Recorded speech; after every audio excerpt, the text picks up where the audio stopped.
Karen Baer, then Liz Brundage. I'm going to read my prepared statement. My name is Karen Baer, and I live in the town of Ithaca. In the early 1600s, my ancestors came from Africa to New Amsterdam, a Dutch settlement in the New World. We now call it Manhattan. They came on a slave ship, and their master was the Dutch West India Company. After decades of servitude, my ancestors were freed and given 30 acres of land to farm in order to provide sustenance for their families. We call what sits on that land today Madison Square Gardens. Unfortunately, my ancestors' opportunity to accumulate wealth was quashed when New Amsterdam passed a law preventing free blacks from transferring their property to their black heirs. So my ancestors moved to New Jersey, where they had the opportunity to own land again. Historical documents also show they served in the Revolutionary War and knew how to read and write.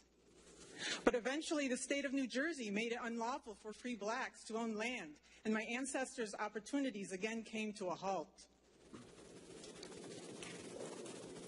Out of necessity, they became pioneers, migrating north up the Mohawk Valley Trail.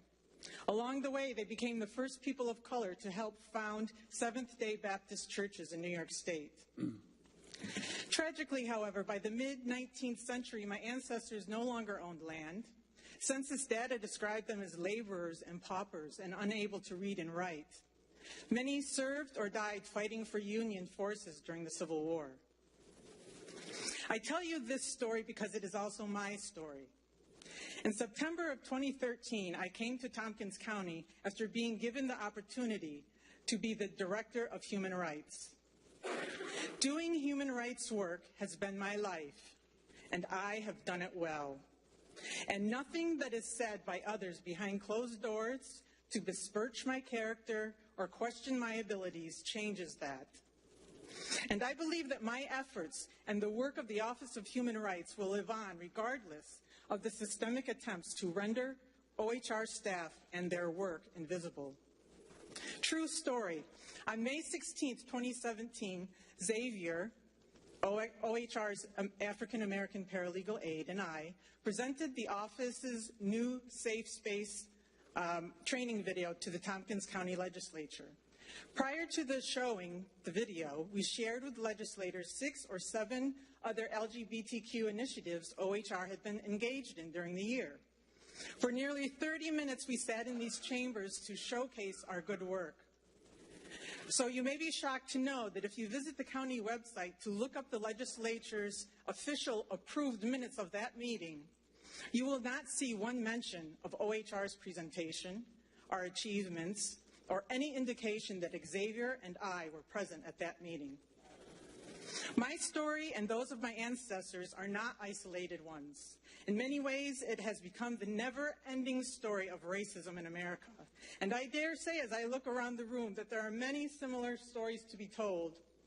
But I am standing here to tell you that the absence of opportunities for persons of color is no coincidence. Disenfranchisement is not the result of uncontrolled variables or non-diverse applicant pools or happenstance. It is the result of deliberate and orchestrated strategies executed by people in power, whether they be historical or happening in real time. Strategies intended to exclude, oppress, and disappear people of color. And as long as others stay silent, these strategies of oppression succeed. And yes, I'm standing here because I need my job back, and I desire to be reunited with my staff, but I also ask that you help me press for real change in how we address complaints of discrimination and how we protect people who give voice to them. Retaliation is not an option. We must do better, and my hope in the end is that we reach consensus about the increasingly vital role that human rights protections play, not only for persons of color, but for everyone in this county. And that we, as a community, meet one necessary condition: sustained grassroots support for human rights promotion and protection, and a government that is responsive to the voices of the people.